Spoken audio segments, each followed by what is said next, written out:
What's up everyone, welcome back to the channel. Boozer here, thanks for stopping by. Today we are on the test server here, so thank you Plarium for allowing us access. And in this video I want to show you guys this Xenomorph build I've been working on, and it's basically the perfect organism, the Invincible Xenomorph. So we're going to run through the build, we're going to do some content and show you guys exactly what it can do. If you guys are enjoying the content, make sure you guys hit that like and subscribe button, would really help me out and I would really appreciate that. If you guys are new to Raid, welcome to Raid guys. It's a fun game. Make sure you guys get the best out of your Xenomorph here and check out my free to play Xenomorph video right here in the top right hand corner. Make sure you guys check out this video as well. Without further ado, I want to show you guys my Invincible Xenomorph here. Alright guys, here we go. This is the Xenomorph that I've been working on. Obviously, this is not a new type of build here. It's very heavily inspired by the Golden Elixir relic that was popularized by Bronco a couple months ago to be used in a lot of content, and this is just another iteration of that. But we are using the Xenomorph, the brand new free champion here, and with the similar build that we use for a lot of these solo type of champions, the Xenomorph is able to handle a lot of these different areas. Let's go over the build here real quick. We got regeneration and immortal, and this is basically just for the heals. We got an extra 15% heal here from the regeneration set, as well as a 3% heal from the immortal set. It all adds up, it all helps.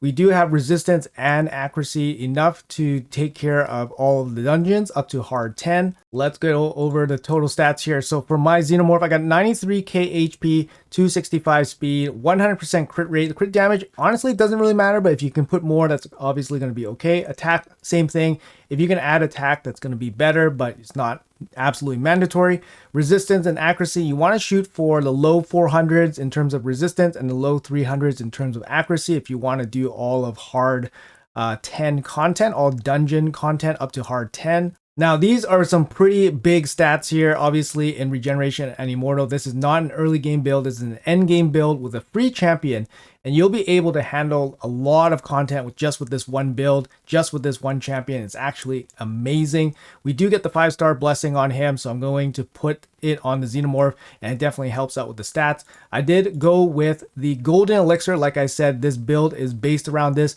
This relic makes this build really work. It makes it really strong. It helps with the gear requirement as well. You can kind of see how well the Xenomorph will be able to handle content. Without the Golden Elixir, the build definitely can work, but it will run into some spots where there might be issues or chances of the Xenomorph dying. In terms of overall gemstones here, nothing too crazy. I took a little bit of turn meter and I took a little bit of damage reduction against bosses. A lot of different gemstones could work here, but this is basically what you're looking for: turn meter or damage mitigation. The stats from the Golden Elixir definitely help. For the Xenomorph, you do need a little bit of accuracy, at least if you want to consistently land the stun and infest, and you definitely want to do that, especially against waves. It's just going to speed things up.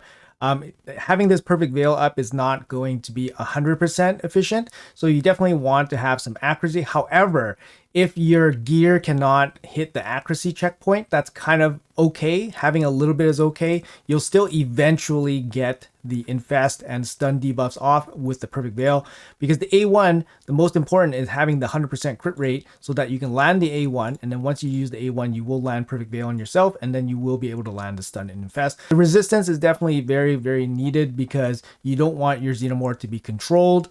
So those stats are really important. The 100% crit rate, definitely a must. And high HP pool, you definitely need that high HP pool so he can soak up some damage and then recover. Speed, looking for at least 250 speed here if you're handling hard 10 levels of dungeon content. Now I'm going to give you guys a couple of substitutes and suggestions here based on whatever you guys have. So for my build here, I am running a single blood shield accessory. Now I was testing the Xenomorph with the blood shield accessory plus the blessing that gives you a little shield. This one, emergency heal. So heal the champion whenever a shield placed on them expires, remove, or broken. So if you have the blood shield accessory, putting the emergency heal blessing on them, you always get a little shield, you always get a little heal. You basically have an invincible Xenomorph at that point. You get so much healing and so much sustain. It's just absolutely insane. So with this build for my stats on my Xenomorph, I actually don't need the emergency heal to handle the content, and the healing is perfectly fine. So I chose Brimstone to actually speed up the content a little bit. And you'll see exactly where Brimstone comes in handy. It's actually very, very good at speeding up the content. So if you guys are lacking a bit of stats, lacking a bit of survivability, taking Emergency Heal with the Blood Shield accessory is definitely viable. Like I said, pair that up with the Golden Elixir. The Golden Elixir is actually way more important than the Blood Shield accessory in my opinion. Standard class, you know, epic relic, definitely one of the best epic relics in the game. Enables a lot of these types of builds with the regeneration set and all that. Like I said, I took Brimstone here, very high value, especially with the 5-star blessing. Without this, like I said, you guys probably want to go with the Emergency Heal with the Blood Shield accessory. And here are the masteries I chose on my Xenomorph here.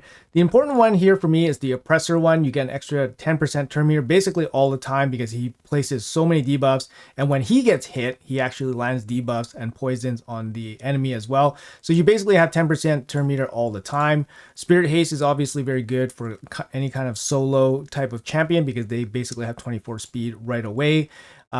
This is actually a really good one, Harvest Despair, because he does place Fear on the A2, and by placing the Fear, he'll have a chance to land the Leech, and by having Leech out, you'll be able to sustain yourself even more with more healing. Rejuvenation gives yourself more healing. This is actually a really good one too, Arcane Celerity. Whenever debuffs expire, he's going to get more turn meter. That's really nice. Master Hexer will give you extensions on your poisons, which is great against bosses. After that, I took Retribution for a little bit more counterattacks. Delay Death is pretty good because it helps you against some of the bosses. 6% damage reduction against the bosses is nice. And I think that's about it. If you guys are lacking stats, you definitely can take Unshakable for extra 50 resistance, or you can take Eagle Eye for extra 50 accuracy. It really depends where your stats end up. Now, those are the masteries on the Xenomorph. I think on this build, you can definitely cut even the Immortal set. You can probably cut. It really depends on how well he performs through the dungeons. With these stats, it's no issues. I do have a couple bonuses here, for example, like for Dragon, I have a little bit more stats. But basically what you see here is more than enough. Obviously, this is a big boy build. Lots of endgame gear here. I'm going to show you guys the individual gear pieces. Unique crit rate, speed, HP, and resistance, and then accuracy. So that's what you're looking for. 100% crit rate is really important so that you can land the poisons. If you can't get 100%, I mean, as high as you can would be ideal because that means you're going to be landing the poisons. But I'll show you guys the individual gear pieces here. So like I said, speed, accuracy, resistance, HP percentage. That's really what you're looking for. The Xenomorph has 17.6k base HP, so not necessarily the highest. It's very average, probably like epic levels. So it's not particularly easy to get him really high levels for HP, but you do get the 5-star blessing. That really helps. So let's show you guys a little bit of content here with the Xenomorph, and I'll show you guys exactly what I mean by Invincible. So let's check him out in Iron Twins. Yes, in Iron Twins, he can actually do this by himself, which is insane. So I'll show you guys this run here. He's in the leader spot, no presets, throw him in with 4 food. The food is important, right? Because the food actually boosts his speed by 24 because of the Spirit Haste mastery. So putting the food in is very important. Yeah, just let him go crazy. His A1 with the Brimstone will kill the Iron Twins by himself. And the Iron Twins will not be able to kill him, which is absolutely insane. So just check this out here. Very reasonable time as well. You guys will notice that this build is very versatile, being able to handle tons of content. Like I said, speed ranges, you really want to hit at least 250 base speed, and then you have all those speed masteries and turn meter masteries, which will help him get more turns, which is great. Against this boss, if you want to set presets, that's totally fine. You don't need to do anything else besides the A1 and A3. If you just want to do the A1, that's fine too. I'm not actually sure which one is faster, A1, A3, or just A1. So you guys can just check it out here. As you can clearly see, he's just going crazy against the boss here. Look at this. Trip the big spin attack, and it's still not enough to kill the boss. The Golden Elixir is really strong here, just to protect him once he gets hit under the 50% mark. And his passive, the Caustic Blood, is very powerful here against the boss because you're getting hit constantly, and then you're going to be landing poisons passively, which is very strong. So you can see here. Yep, no issues. The resistance helps a little bit. Yeah, the A2 is actually slowing down this fight a little bit. If you're just A1ing and A3ing, then you're doing way better. And then Brimstone definitely helps this boss out. And then that's it. Minute 47, solo, Iron Twins, 15. Absolutely insane. Obviously, he's going to struggle quite a bit against the Force Affinity one. We don't have that rotation right now, so I can't really test it if it's possible, but it's probably inconsistent at best. I'm not going to say that he can't clear it, but it's going to be very, very inconsistent. So there you go. Done. Stage 15, Iron Twins. So he can solo that. So I'm going to show you guys the Ice Golem here. You can actually solo the Ice Golem. Now, Ice Golem, if you guys don't know, in hard difficulty, poisons don't affect the Ice Golem, which is a bit of a bummer. Only HP burns can affect the Ice Golem. But in normal difficulty, poisons definitely do very well against the Ice Golem here. So I'll show you guys exactly how the Xenomorph works against the Ice Golem. Now I choose stage 24 because 24 generally is better valued than 25 in many ways, so I do prefer that. It's also positive affinity, sorry, for the Xenomorph, so it's just obviously very easy for this build. And if you guys are low on stats, then this is going to be the area of choice anyways. 25 would be recommended if you're doing it for CVC points or anything like that. Obviously you want to do hard difficulty if you can, but if you can't, then 25 would be the best for CVC points. But 24 just gives you, you know, better dungeon diver points, better tournament points, better gear, better silver. Yeah, it's just generally better. So here we go. Gotta love that infest damage. Very nice. Brimstone going off as well, definitely helping out, speeding the wave clears here. Boom, boom. Nice. Love that infest. Infest is actually really nice in terms of just splash damage.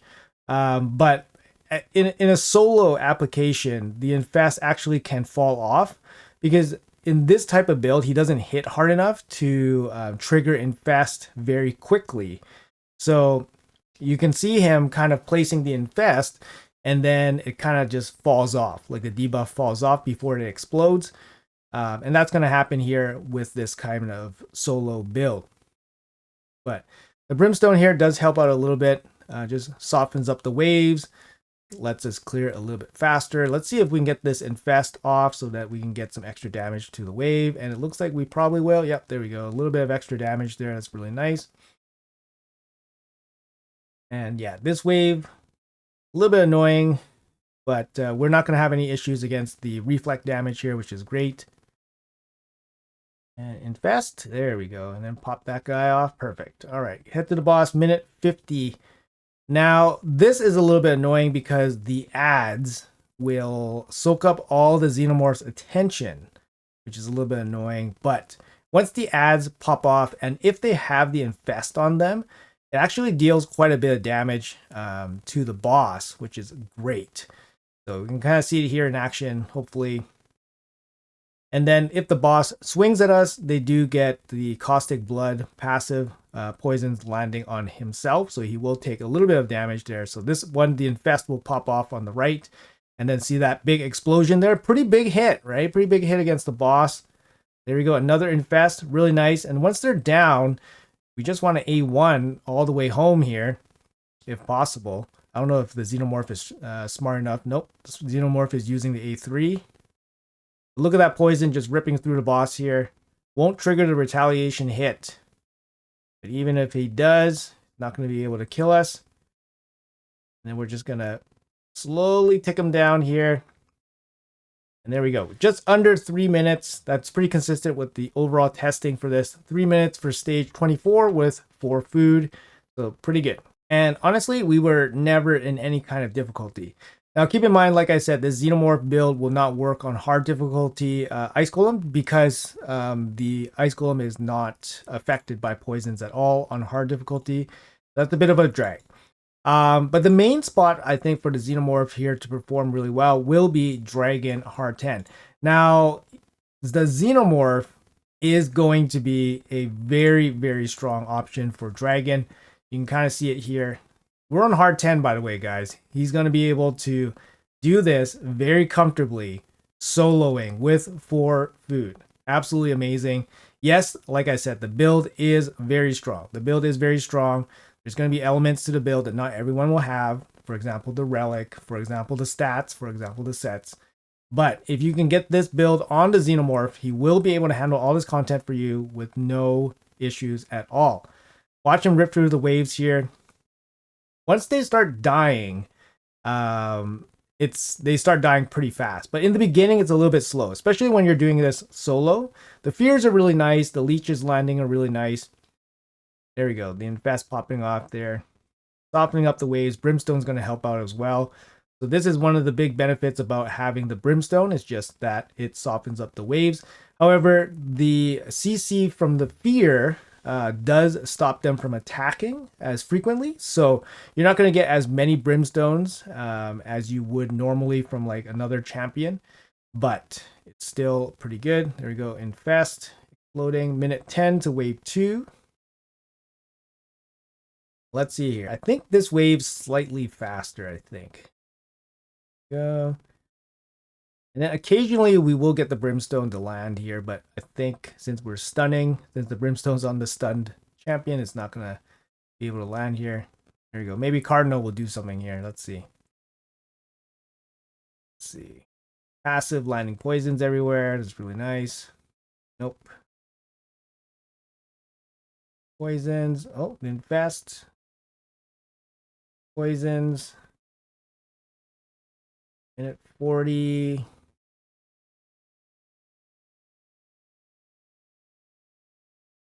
All right, 2 minutes to the boss. This one's a little bit slow. In my test previously, we actually finished the boss in 2 minutes. So this one's a little bit slow, but once you get to the boss just gets absolutely annihilated by the Xenomorph. Just watch him go to work here.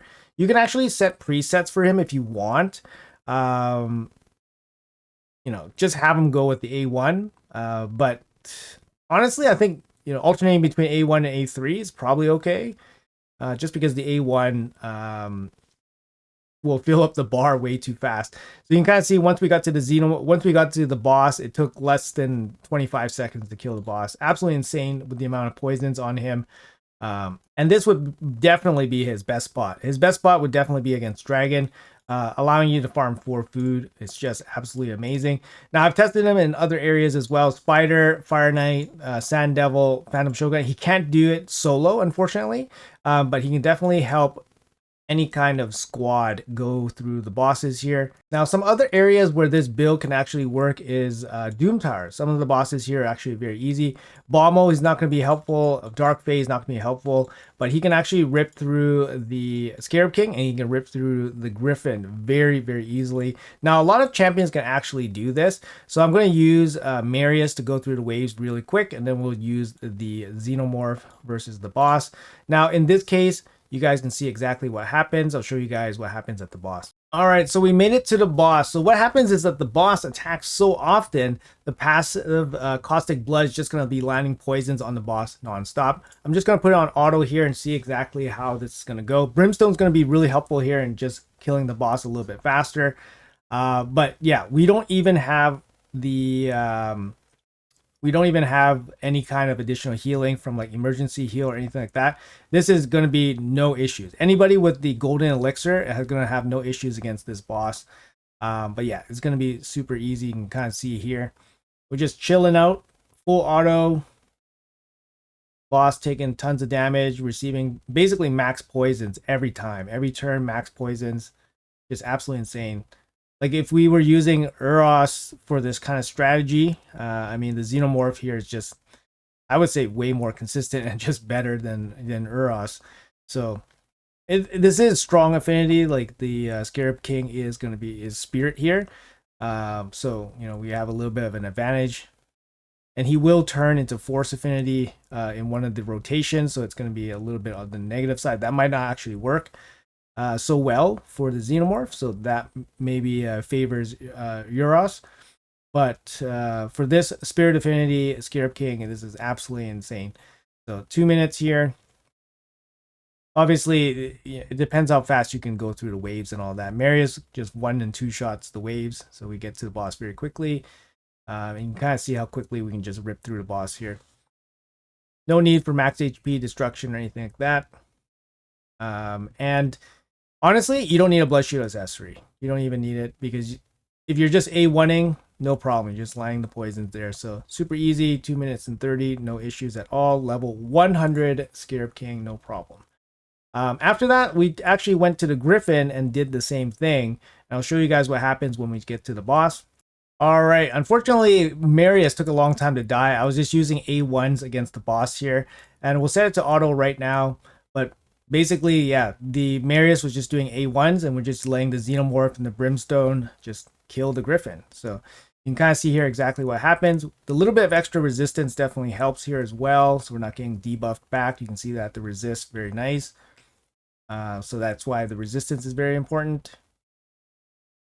And yeah, no issues here. She's going to get killed by Brimstone, and that's why we selected Brimstone here, just to speed up some of these boss fights. 110 Celestial Griffin, no issues, minute and 20 seconds. All right, guys, that's going to be it for this video. This Xenomorph showing his abilities to solo some of the content, some of the dungeons, some of the areas in this game. Obviously, like I said, this build is going to be very, very endgame, but we can kind of see it's very versatile to handle a bunch of content just with one champion. It definitely frees up your other champions to do other things, more specific roles. And honestly, the Xenomorph performed very, very well, handled the Dragon Hard 10, like I said, in about 2 minutes with 4 food. That's really, really strong. I mean, not too many champions can actually do that in that quick of a time. And having the Xenomorph basically be a free champion and the 5-star soul basically coming with very low amounts of effort makes this a very, very accessible kind of end game solo champion, as we can clearly see. The gear obviously is very, very end game, but this gives you the option eventually, once you get the gear, to be able to handle all that content. Now for the masteries, I did select, like I said, the Oppressor, which is very, very good for the turn meter boost. But like I said, if you guys are low on stats, you guys can take the extra 50 resistance, take the extra 50 accuracy here. And if you guys are low on stats, cut the Brimstone and just take the emergency heal. Take the emergency heal, and that's going to help you out quite a bit in terms of the overall healing. And if you don't have the immortal set, I think it's not a big deal. Like I said, cut the Brimstone, take a blood shield accessory, and then just take emergency heal as well. I think for minimum stats, like I said, 250 speed, you're probably looking for minimum stats about 70,000 HP. And then I think defense, you definitely don't want to fully neglect defense. Resistance, I would say, is slightly more important than accuracy. Without the full accuracy to handle all the dungeons without Veil, assuming you don't hit Veil all the time, you will hit Veil a good amount of time, but just not all the time. Runs would just be longer. But if you don't have the proper resistance, then you can definitely be susceptible to more fails, because that means your Xenomorph will get, decreased defense, will get controlled, and that's definitely not something that you want. And I would say getting 100% crit rate would give you a lot of value, especially for this A1, because it gives you 3 poisons. It's definitely going to help against the dragon boss, because you have to kill the dragon boss in relatively quick time. Otherwise, you're just going to take excessive amounts of damage from the boss if you can't kill them quick enough. So I would definitely recommend prioritizing the 100% crit rate. Anyways, guys, that's going to be it. Let me know in the comments below what you guys think about this. Will you guys be using the Xenomorph in this kind of fashion? Do you guys have any other ideas for the Xenomorph? I'm really enjoying him. I think he's a great champion, especially for a free champion. He's definitely very, very powerful for early and mid games. Like I said, I did release a earlier mid game kind of build for a Xenomorph with an earlier mid game team. You guys can definitely check that out as well. This build definitely is not early game, but it gives you an option to handle the highest dungeon levels just by himself. So let me know in the comments below what you guys think. Really appreciate you guys watching until the end. Like I said, if you guys enjoy the content, make sure you guys hit that like and subscribe button. Until next time, I'll see you guys in the next video.